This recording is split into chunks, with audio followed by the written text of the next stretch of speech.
चलिए, तो इनेलो में संपत सिंह की वापसी हो चुकी है। आपको सीधा लिए चलते हैं जहां पे संपत सिंह की इनेलो में वापसी हुई है और ये प्रेस कॉन्फ्रेंस उनके द्वारा की जा रही है।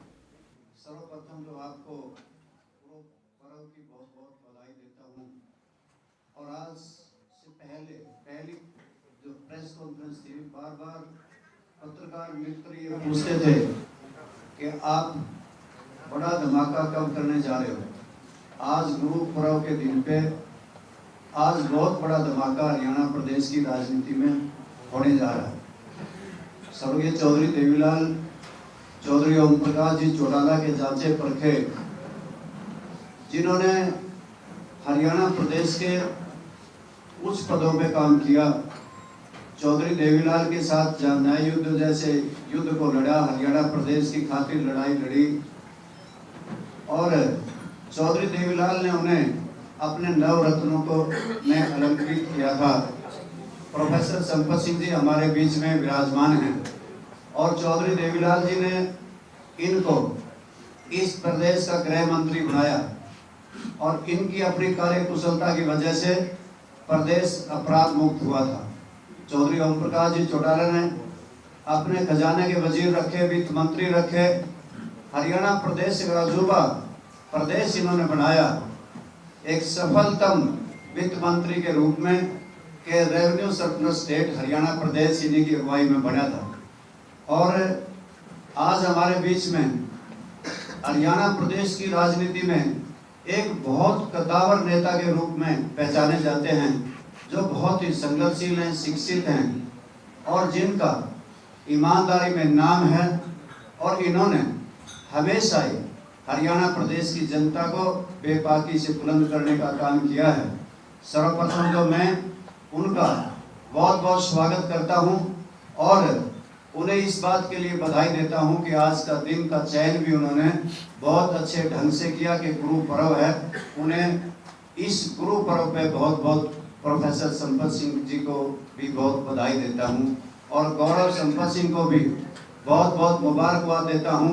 वह हमारे अजीज हैं, उन्होंने भी संघर्ष का रास्ता चुना है, कांटों भरी इस राह में चलने का फैसला लिया, इसके लिए भी बहुत बधाई देता हूं। और सर्वप्रथम मैं और अभय सिंह चौटाला जी और हमारे मित्र उमेद लोहान जी, प्रकाश भारती जी, आपका यहाँ पे बहुत बहुत अभिनंदन करते हैं।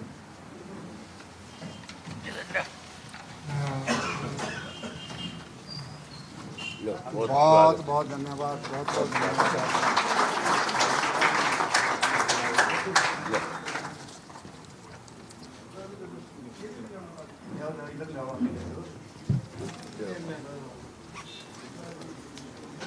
आप करो स्वागत।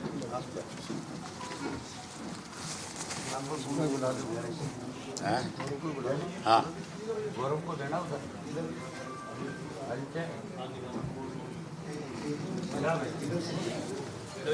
अमित, प्रोफेसर साहब, अमित, प्रोफेसर साहब, वेलकम सर।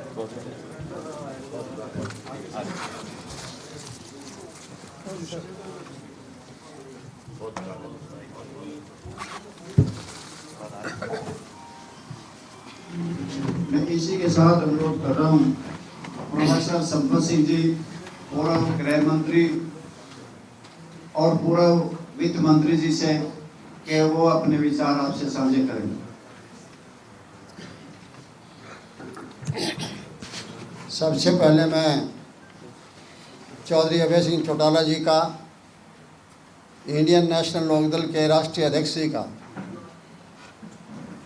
और प्रदेश के अध्यक्ष रामपाल माजरा जी का और सभी अन्य साथियों का, लोकदल के जो वरिष्ठ पदों पर बैठे हैं, मैं भी इस बात के लिए उनको धन्यवाद करता हूं उनका कि उन्होंने मुझे जो है काम करने के लिए एक प्लेटफॉर्म दिया है, ताकि जो शिक्षा मैंने चौधरी देवीलाल जी से सीखी थी और चौधरी ओम प्रकाश चौटाला जी के साथ भी रहकर काफ़ी अनुभव प्राप्त किए थे, आज मुझे ये प्लेटफॉर्म दोबारा इन्होंने बख्शा है, इसके लिए इनका मैं बहुत बहुत धन्यवाद करता हूँ। और आज का दिन जो है, गुरु पर्व जो है, सबके लिए, हरियाणा वासियों के लिए और हमारे लिए, सबके लिए जो है बहुत सौभाग्यशाली दिवस है। क्योंकि आपको सबको पता है, यही कहते हैं हम जो पढ़ते हैं, नानक नाम जहाज है, चढ़े से उतरे पार। मेरे यही प्रयास रहेगा कि मैं इस प्लेटफार्म पर चढ़ा हूँ तो हमारे महान गुरु का मेरे पर आशीर्वाद रहेगा, पार्टी पर आशीर्वाद रहेगा। और मैं एक जो मेरा एक सपना है वो ही मैं पूरा करना चाहता हूँ। बहुत कोशिश की, बहुत प्रयास किए, किसी तरीके से जो है भारतीय जनता पार्टी का हरियाणा प्रदेश के अंदर विकल्प ढूंढा जाए। लेकिन विकल्प वाली बात रह नहीं गई है। अब मेरा यही लक्ष्य होगा कि मेरी अपनी पार्टी, जहाँ चौधरी देवीलाल जी ने, ओम प्रकाश चौटाला जी ने खून और पसीना बहाकर पार्टी बनाई थी, और उसमें भी हमारे जैसे लोगों का भी कुछ अंशदान था, तो मैं तो ये चाहता हूँ कि वही पार्टी कम से कम हरियाणा प्रदेश के अंदर भारतीय जनता पार्टी के सामने एक अच्छा विकल्प दे, ताकि लोग जो बदलाव चाहते हैं वो बदलाव आए, उस बदलाव की राह पर हम चलें। और मैं आज सभी हरियाणा वासियों को निवेदन करता हूँ कि आपने पिछला सफ़र 16 साल का आपने देखा है। उस सफ़र में जिस तरीके से प्रदेश के लोगों को ठगा गया, जिस तरह के राजनीतिक खेल खेले गए, नाम लेते रहे, लोगों की सेवा का नाम लेते रहे। और मुझे अफसोस होता है जो राहुल गांधी जी बार बार एससी बीसी का जब जिक्र करते हैं और जब वोट चोरी का जिक्र करते हैं, ये दो मुद्दे हैं जिनको आजकल उठा रखा है। तो मैंने वैसे तो अपने रेजिग्नेशन में सारी बातें आपको बता दी थी। मेरे भावनात्मक कुछ मतभेद हुए थे, ना कोई नीतिगत मतभेद थे, ना कोई वैचारिक मतभेद थे। और मेरे लिए भी और पार्टी के लिए बहुत अशुभ दिन था जिस दिन मैंने पार्टी छोड़ी थी और कांग्रेस को ज्वाइन किया था। तो मैं यही चाहता हूँ कि मैं किसी तरह से मेहनत करके, संघर्ष करके सभी साथियों के साथ इस पार्टी को उसी ऊंचाई पर फिर पहुँचाऊँ। छल इतना किया गया कि जब मैं कांग्रेस पार्टी में गया तो उस टाइम के नेता ने यही कहा था, a right person in a right party. ना तो वो राइट पर्सन रहा, ना वो राइट पार्टी रही। पूरा प्रयास रहा मुझे तो उनको घर बिठाने का। और आज बारंबार मैं अभय सिंह जी का और पार्टी का धन्यवाद करता हूं कि घर से मुझे उठाने का काम इन्होंने किया है। मैं गया, मेरे जाने से कम 5-6 सीटें कांग्रेस पार्टी को उस टाइम मिली थी। एक गरूर इतना था, ना मुझे कहीं सरकार में, ना कोई पार्टी में कहीं कोई जगह नहीं दी गई। धोखे पर धोखा होता रहा। और जब ये 2016 का चुनाव आया राज्यसभा का, बड़ी हैरानी की बात है, अपना इतिहास देखते नहीं है। वोट चोरी, वोट चोरी, कितने वोट चोरी हुए थे? 14 और 1 15। आपको पता है उस टाइम आर के आनंद जी चुनाव लड़ रहे थे। श्रीमती सोनिया गांधी जी ने उनको ब्लेसिंग दी थी, उनको आशीर्वाद दिया था। और इधर से लोकदल का समर्थन 22 और 15 37 एमएलए थे। आज वो राष्ट्रीय पार्टी है जिससे एक आदमी तटस्थ रहने का अधिकार लेकर आता है कि मैं तो तटस्थ रहूँगा, मुझे इजाज़त दी जाए। अरे भाई, वोटर भी तटस्थ नहीं रह सकता। एक एमएलए, वो कितने वोटर हैं, कितने वोट चोरी हो रहे हैं, और बाद में अपने एक आज़ाद एमएलए का उठा के फ़ायदा, क्योंकि पार्टी में जिक्र करते हैं, शायद पार्टी के लोग ना मानते, उसकी ड्यूटी लगाएगी पेन बदलने की, शाही बदलने की, और बाद के वोट सबको लेके साथ गए एकदम, और वो 14 के 14 वोट कैंसिल हो गया, एक अपना खुद का हो गया। तो वोट चोरी कौन कर रहा था? कहाँ गई थी कांग्रेस हाईकमांड? इसी तरीके से बाद में किया। मतलब बीसी ओबीसी का नाम लेते हैं।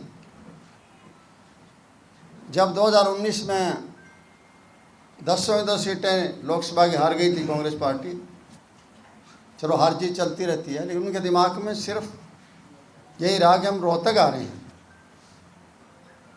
और उसके बाद राज्यसभा का चुनाव आया 2020 में, अगले साल ही आ गया। ये वक्त होता है पार्टी के लीडर को एडजस्ट करने का होता है। आपके पास एससी की लीडर की कमी नहीं थी, आपके पास बीसी की लीडर की कमी नहीं थी, तो आपने क्या किया? आप तो रीजनल पार्टी भी नहीं रहे। किसको चुनाव लड़ाया राज्यसभा? किसको भेजा राज्यसभा में? अपने बेटे को भेजा। इससे पहले आपने देख लिया। मैं एक रीजनल पार्टी को उदाहरण देता हूँ और एक नेशनल पार्टी को उदाहरण देता हूँ। चौधरी ओम प्रकाश चौटाला जी दड़बा से एमएलए बने थे जब सीएम थे, जब विद्या देवी जी का इस्तीफा दिलाया था।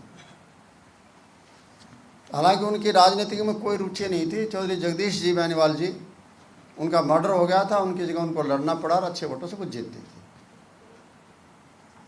उसके बावजूद जो है ना, चौटाला साहब ने उनको राज्यसभा में भेजा। उनकी कोई दिलचस्पी नहीं थी। अपने बेटे को भेज सकते थे, अपने भाई को भेज सकते थे। और इधर देखो आप,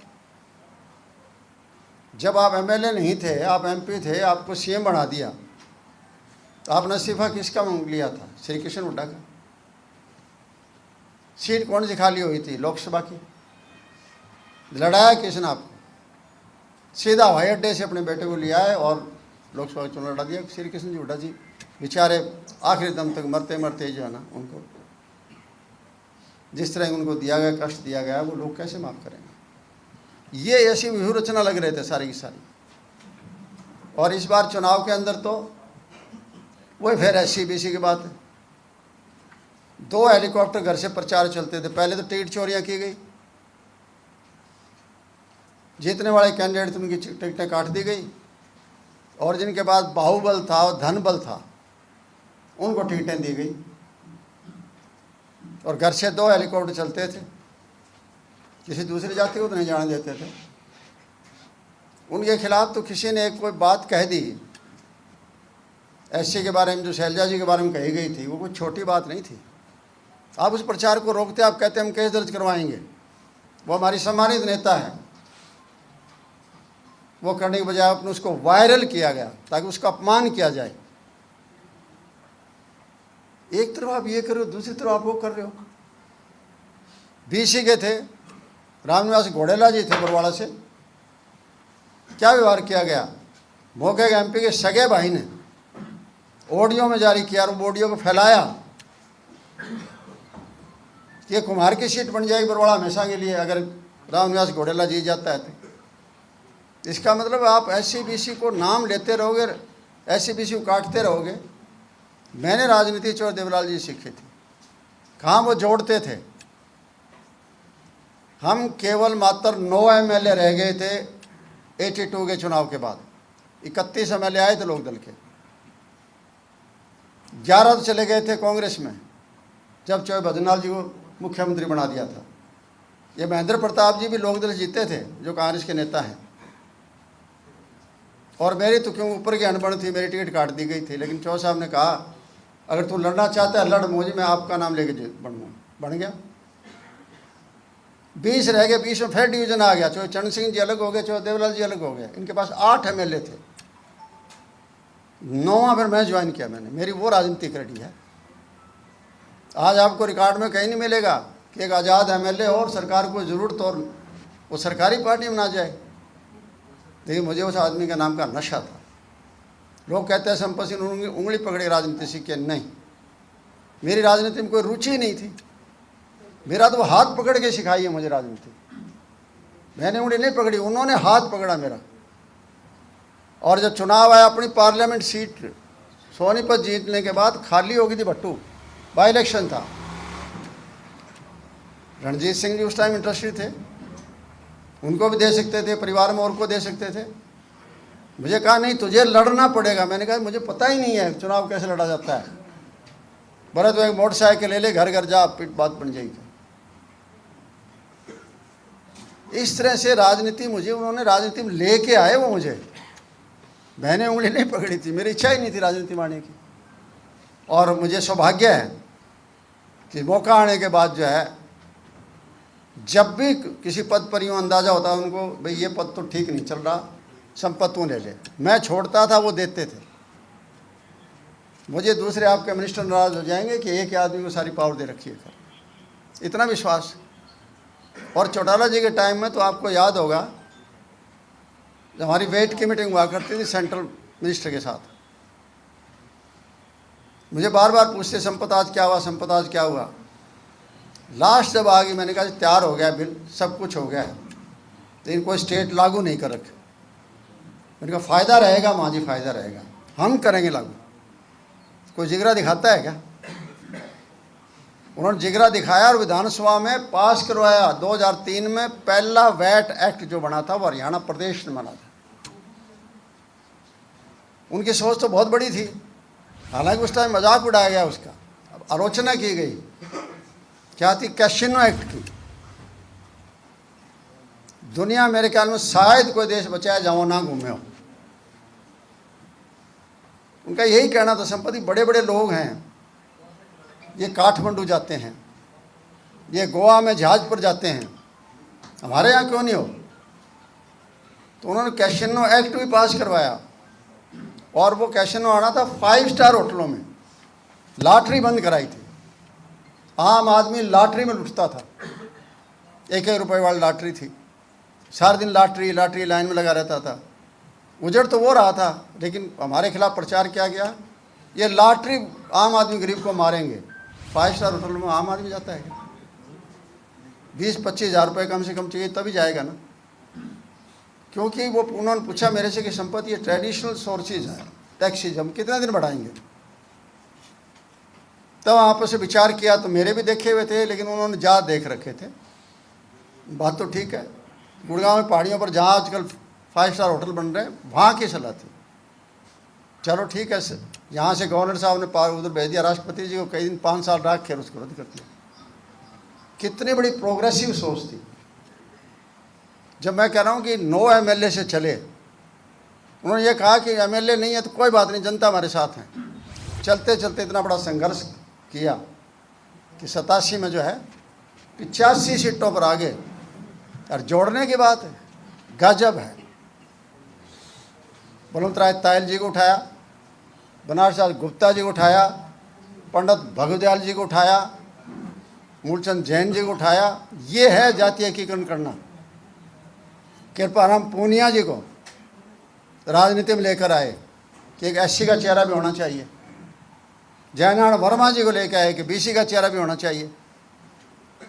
मनोहर लाल सैनी जी थे, जब 70 में MP बन गए थे महेंद्रगढ़ से, 80 में हवा नहीं थी, वहाँ महेंद्रगढ़ में खिलाफत थी, उनको कुरुक्षेत्र लाए कि BC आना चाहिए और उनको जिताया। ये चेहरा था। और उस टाइम में पंडित जी का यहाँ तक कहता हूँ, पंडित जी चले गए, उनकी सीटें अनाउंस कर दी 12 और वो वापस कांग्रेस में चले गए। टाइम पड़ा था कैंडिडेट का उनका और बढ़ने का नाम। लोगों ने कहा कि चौधरी साहब को, चौधरी साहब इनको बदलो।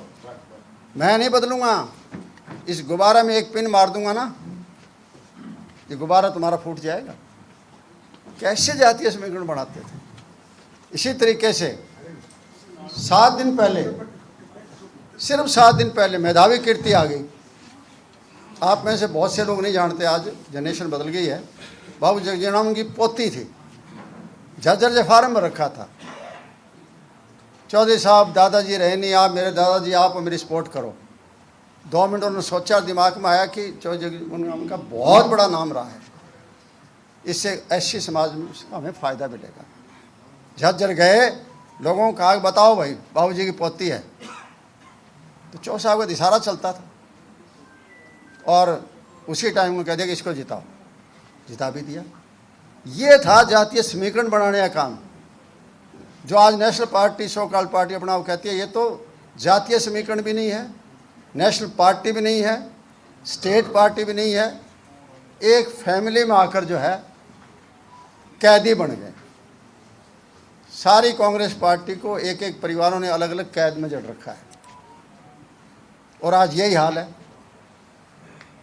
मैंने 1 साल तक वेट करी थी, इसलिए वेट की थी कि राहुल गांधी जी ने कहा था जब चुनाव का रिजल्ट आया जब, कि कांग्रेस पार्टी के स्टेट के जो नेता हमारे हैं उन्हें अपना ही देखा, पार्टी का इतना ही देखा। तब हमें लगा कि हाँ बहुत बड़ा बदलाव आएगा। और बदलाव कहाँ आया? उसी घर को वापस ले आए। इसका मतलब आप तो उसके कैदी हो गए हो ना, कि एमएलए ना भाग जाए। इतनी कमजोर होगी फिर नेशनल पार्टी कहाँ रहेगी? कहाँ एक आदमी 9 एमएलए के साथ लेके चलता है और कहाँ ये पार्टी के ये नहीं कुछ चला जाएगा। तो मगर अच्छी बात है, देखो सही कितने लोग जाते हैं और क्या लोगों का रिस्पॉन्स मिलता है। अलग होना, पार्टी बनाना कोई आसान बात नहीं है। वो कोई चौधरी देवलाल नहीं है, हम नाम भूल गए खुद उनका। कितनी कितनी पार्टियां नाम बनाई थी उन्होंने, कहाँ जनता पार्टी के अंदर उनका रोल था। सारे देश के अंदर परिवर्तन आया। और 89 में आपने देखा जनता दल का कौन बनाने वाले थे? चौधरी देवलाल ही थे। जबकि अपने संपादक तो कई अखबार के लिखते थे कि ये चौधरी देवलाल तो नॉन हरियाणी बन गए हैं, नॉन हरियाणी रेजिडेंट, एनआरआई बना दिया तो उनको, केवड़न खटोला बना दिया उन्होंने इसको। लेकिन सारे देश के लोगों को इकट्ठा किया, राज बना दिया। और बीपी सिंह का नाम ले लिया तो ले ही लिया, अपनी पगड़ी उस पर रख दी। ये है एक तरफ त्याग है। कहते थे चौ साहब कि संपत अगर आगे आना है तो आपको त्याग करना पड़ेगा। त्याग उस भावना के साथ जो है आज मैं जुड़ा हूं और मुझे शामिल किया गया है। मेरा पूरा प्रयास रहेगा कि आज हरियाणा प्रदेश के जैसे हालात हैं, अब देखिए 37 एमएलए हैं। आज तक आपने देखा कभी? आप तो लंबा इतिहास जानते हो हरियाणा का। 4 महीने बाखड़ा बंद रही है कभी? कहाँ गई पार्टी 37 एमएलए वाली? कहीं सड़क पर दिखाई दी? बयान भीड़ तो बहुत आए, और कहाँ अब हो रहा है? पिछले 4 महीने से लोगों के खेत डूबे हुए हैं, घर डूबे हुए हैं, दाने बाद में मंडी में लेके गए हैं, वो नहीं बिक रहे। वहाँ खाद में लूटमार मची हुई है। नाम किसान किसान का लेते हैं। कहाँ है किसान के लिए? कौन सी आपने लड़ाई लड़ी सिवाय बयान देने के लिए? आज भी अगली फसल भी नहीं तैयार हो गया, ऐसे हालात बन रहे हैं। मुख्यमंत्री जी कहते हैं 1.25 लाख मैंने नौकरी HKR में लगा दी। क्या आपको उसके मुंह पर राजनीतिक तमाचा नहीं लगाया जा सकता?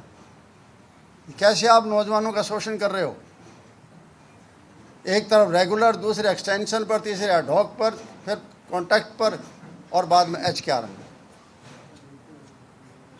कितना जो है समाज के अंदर विघटन कर रखा है इन लोगों ने। अब इसका मतलब और बड़ी खबर इस वक्त की आपको बता दें, इस वक्त की बड़ी खबर चंडीगढ़ से। इनेलो में शामिल हुए संपत सिंह तो 16 साल बाद घर वापसी। अभय चौटाला ने गुलदस्ता देकर के स्वागत किया। तो ये बड़ी जानकारी आपको दे दें, इनेलो में शामिल हुए संपत सिंह, इस वक्त की ये बड़ी जानकारी। अभय चौटाला ने पार्टी में कराया शामिल। मेरे साथ कांग्रेस ने छल किया, संपत सिंह ने प्रेस कॉन्फ्रेंस में ये बात कही। कहा मेरे साथ कांग्रेस ने छल किया। इनेलो में शामिल हुए संपत सिंह, बड़ी जानकारी। और ये तस्वीरें देखिए, 16 साल बाद घर वापसी की ये तस्वीरें संपत सिंह की। बेटे के साथ शामिल हुए, मेरे साथ कांग्रेस ने किया छल। संपत सिंह ने प्रेस वार्ता के दौरान अपने संबोधन में ये बातें कही। इस वक्त की बड़ी जानकारी आपको दे दें। हमने ओपी चौटाला से बहुत कुछ सीखा है। हमने कांग्रेस को मजबूत किया था। अभय चौटाला ने पार्टी में शामिल कराया। संपत सिंह कहते नजर आए, हमारे जाने से कांग्रेस को 5 सीटों पर जीत मिली। कांग्रेस से हमें धोखा मिला है। कांग्रेस ने एससी बीसी को काटने की कोशिश की। देवीलाल जी ने मेरा हाथ पकड़कर राजनीति सिखाई मुझे। तो प्रोफेसर संपत सिंह देखिए इनेलो में शामिल हुए। 16 साल बाद घर वापसी ये माना जा रहा है, जहां उन्होंने तमाम भावनात्मक बातें कही। उन्होंने हालांकि कांग्रेस छोड़ने पर देखिए इससे पहले तमाम बयान भी दिया था। उन्होंने कहा था कि किसी महत्वपूर्ण कारण से कांग्रेस छोड़ रहा हूं। तो हरियाणा के पूर्व मंत्री संपत सिंह आज अपने बेटे गौरव सिंह के साथ चंडीगढ़ में इंडियन नेशनल लोक दल ज्वाइन कर लिया। संपत 16 साल पहले 2009 में इनेलो छोड़कर कांग्रेस में गए थे। 3 नवंबर को संपत सिंह ने कांग्रेस के राष्ट्रीय अध्यक्ष मल्लिकार्जुन खड़गे को अपना इस्तीफा सौंपा था। तब उन्होंने कहा था कि अब मैं चैन की नींद सोऊंगा।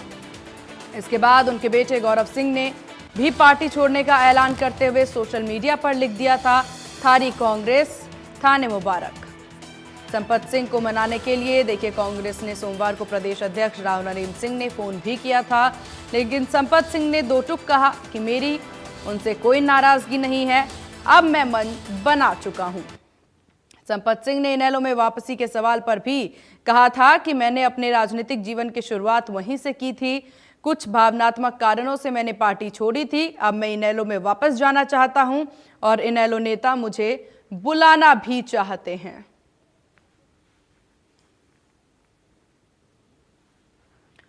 तो संपत सिंह की घर वापसी की ये तस्वीरें देखिए 16 साल बाद इनेलो से तस्वीरें निकलकर सामने आ रही है, जहां संपत सिंह की घर वापसी हो गई है।